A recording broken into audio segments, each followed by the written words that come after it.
Hello there again, YouTube. It is once again I, your gothic host with the most, Knox Burzum, back to bring you more blasphemous banter. This is actually a little bit of a surprise because we didn't think that we would get to show you this movie, but here is the proper end to our space horror chapter with Pandorum. Yeah, we went ahead and we bought it on Tubi, I think it is. So, yeah, fuck it. Sorry, it cost $5, whatever. The wife and I discussed it and decided that it's an emotional thing. I have a touch of autism and I have severe ADHD, so long story short, this was for the best. So Pandorum is from 2009, rated R, definitely earns its rating, comes in an hour and 48 minutes, and it's a decent sit. So here, written by Travis Malloy for the screenplay, and he wrote the story as well.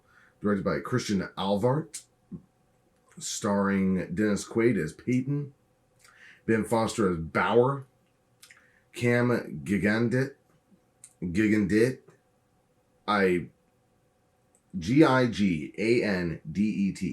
Gigandet, as Gallo. I don't know if I'm pronouncing that right. I really apologize. I should have attempted this beforehand. Oh well. And Antje True as Nadia. They're the main ones. Oh, and there will be a short cameo by Norman Reedus in this, believe it or not. So the very short version of the plot line. 2 crew members of a spaceship wake up from hypersleep to discover that all their colleagues are missing. Despite this, it appears that they are not alone, which is a terrible fucking explanation of this plotline. The short version is Pandorum is a film about the end of human civilization as we know it. It is not a spoiler to tell you this because the movie literally opens up with the crew of the Elysium, which is the ship they're all on, getting a message from Earth, which is the final contact, stating that Earth is gone and that you are all that is left, Godspeed.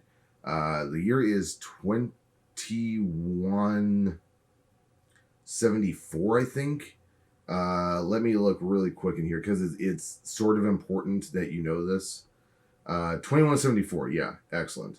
And the whole idea is that basically the film opens up by explaining that Earth's population has exploded over the course of the last 150 to 200 years. And basically, yeah, less than 150 years roughly. And that essentially we've overpopulated the planet. And we are having wars over resources, so we create, it is inferred in the movie but never confirmed, that we've built a couple of these arcs essentially, and we fire them off at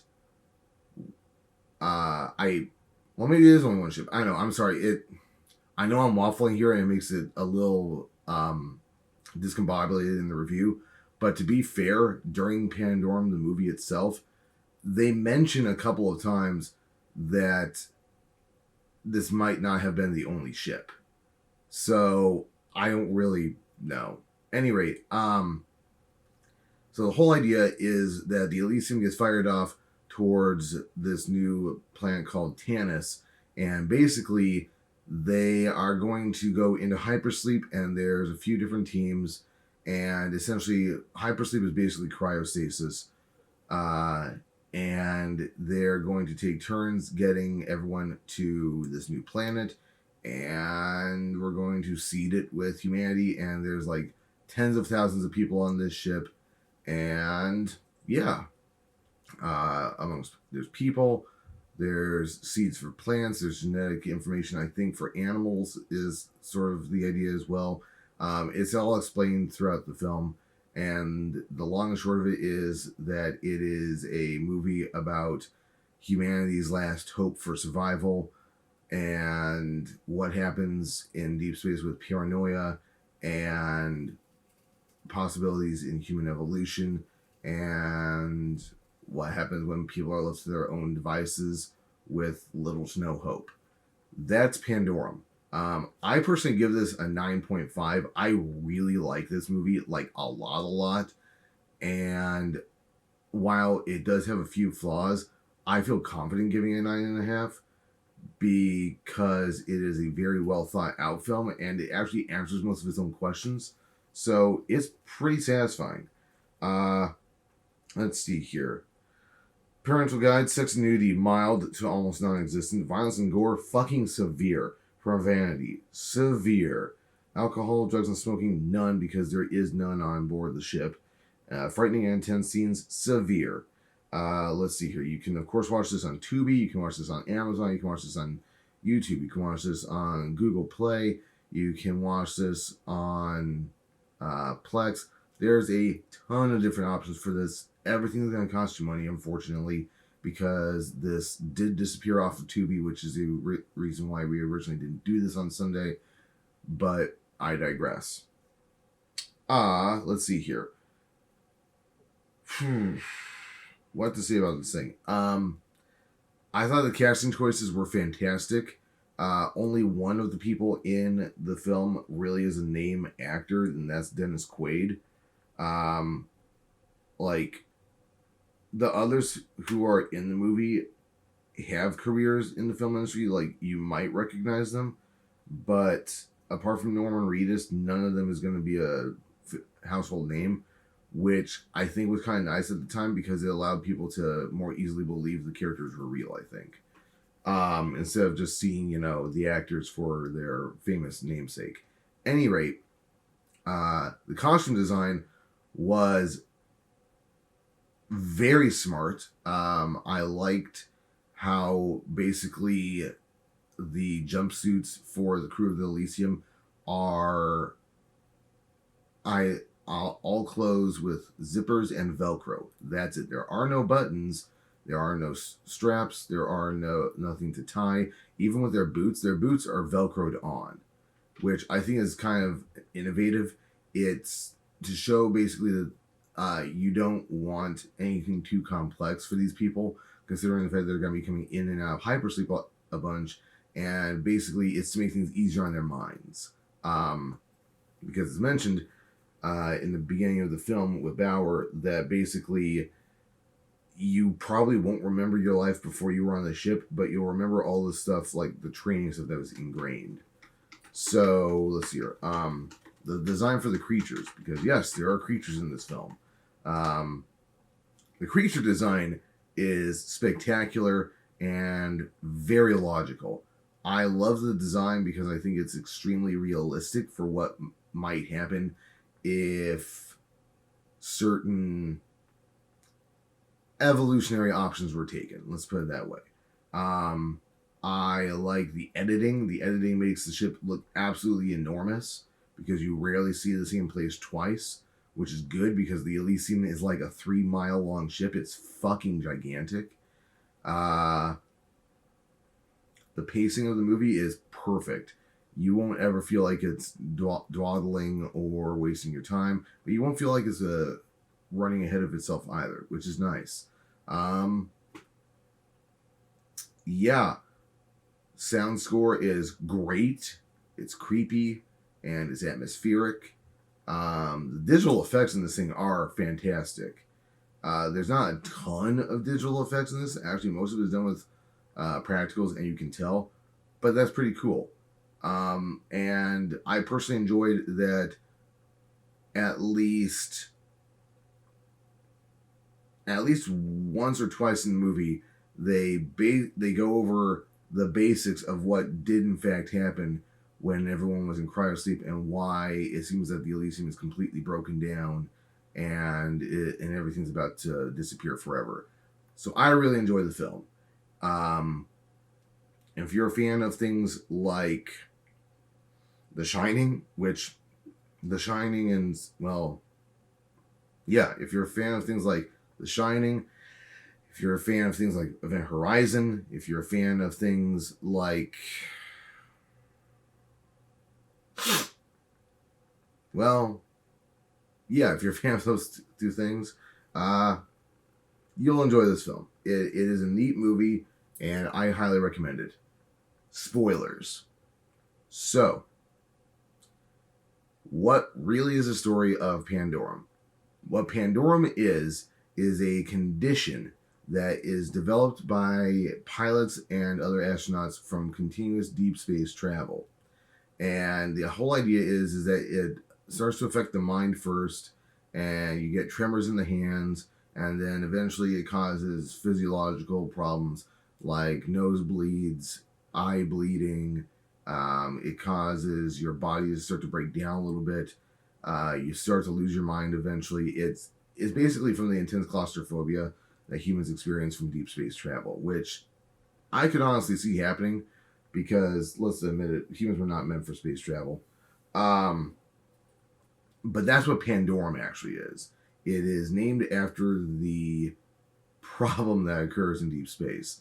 And it is referenced in the movie that the worst case of Pandorum ever recorded was actually the first deep space attempt at what the Elysium is, wherein the skipper went completely insane and jettisoned all the life pods into space. So it was like 25,000 people he killed at once or some shit. And that's, of course, what Peyton, played by Dennis Quaid, relays to Bauer, played by Ben Foster. Not long after waking up, Bauer is introduced to the main antagonists of the movie, who are these mutants, it looks like at first. At least at first it looks like they're mutants. And some of them are disfigured, some of them just look very alien-esque, but are obviously human in origin. And throughout the film, we try to figure out where the hell they actually came from. Bauer thinks that they are an alien life form that found the ship and got on board. Fucking Nadia thinks that it was something that was already on board the ship or inside of them. And about halfway through the film, she refers to the fact that basically they were given a medication via their IV feeding tubes for cryosleep that would allow their bodies to jumpstart the evolutionary process, quote unquote. Basically, the idea being that when they got to Tanis, the new planet, it might not be like exactly like Earth. So I guess the whole idea was that it would allow the human body to realign itself to be able to take care of itself on this planet. Kind of a neat idea. They think that they've only been asleep for like 100 years. And they end up finding out at the end of the film that they've actually been asleep, that they personally have been asleep for something like 900 years. So almost a millennium. They ended up getting to this planet, like, we don't know how long it actually took, but it was a normal amount of time. Like, it was however long it was supposed to take is how long it took. And they've been stranded on Tanis in the ocean ever since about maybe a quarter of the way into their trip, they received that message that Earth was gone. It was either an asteroid or a giant meteor, or possibly it was nuclear war. We don't know, but the Earth is gone. And what happens is that, as we find out from the black guy, his name is Leland, played by Eddie Rouse. He explains that essentially the original flight crew stayed awake instead of going to sleep like they should have. And one of them, Peyton, who really is Gallo, because basically he takes the captain's spot. Peyton killed everyone else in the flight crew. He went crazy. And essentially, he's the one who decided to really stay awake. So I take back what I said before. And the long and short of it, the explanation for what the creatures actually are is thus. He basically told everyone on board the ship what had happened and that they were all going to now have to fend for themselves. And essentially woke up like, I don't know, close to, I guess, we don't know how much of the ship he woke up, but he woke up a ton of people and basically locks them down into this one portion of the ship and kind of just let chaos reign. And over the course of these hundreds of years, natural selection has essentially taken place. Between that and Pandorum, we've created a whole new species. And that is that. It's the creatures are not actually mutants. They are a completely new species. They are the progeny of the children of the original people who were put on board, and their descendants and their descendants of their descendants. So it's a really neat idea. And basically, Peyton has gone crazy, and he is basically trying to live out the end of game of his life as the god of Elysium. It is a really neat movie. I enjoyed seeing their attempt at having an arc for plants, and it's never specified whether there's animal DNA there or not, but I would kind of assume there is. And I could wax on and on and on about this, but I think those are all the real hot points. Like, this is a neat movie. If you enjoy space horror, watch it this Halloween season. I guarantee you it'll be a crowd pleaser, especially if you like sci-fi horror. Again, 9.5. Pandorum. Like, comment, subscribe. Peace, love, and heavy fucking metal, folks. This is the proper end to space horror. Bye!